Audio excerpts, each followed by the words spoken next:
I've never met a scared entrepreneur yet who wasn't actually more afraid of what other people would think than afraid of failing.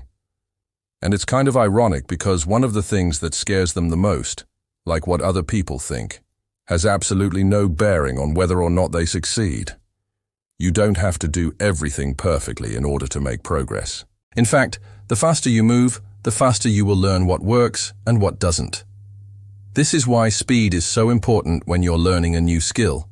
Like if you want to get good at guitar fast, you can't just sit there and practice one chord for 6 hours a day.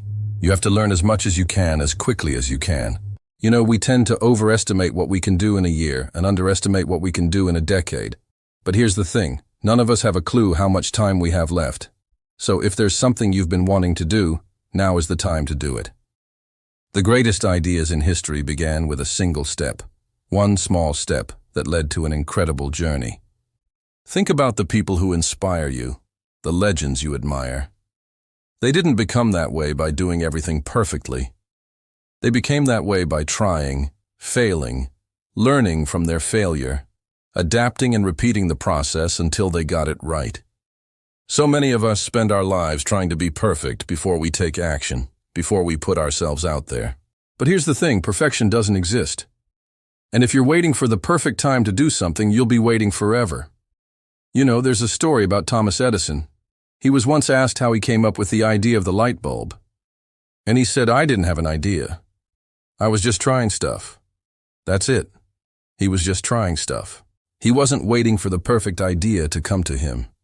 He was just trying stuff. And that's how you do anything. You just try, and when you try, sometimes you're going to fail. But you shouldn't fail forward. You should fail fast. Learn from your failures, and then adapt and repeat the process. Your comfort zone is where things are familiar to you. It's where you know what's going to happen next. It's where you can predict the outcome with a high degree of certainty.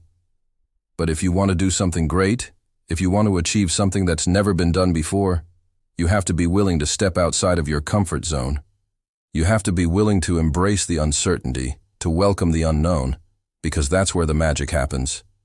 It's like the old saying goes, if you always do what you've always done, you'll always get what you've always gotten. So if you want something different, if you want something more, then you have to be willing to do something different.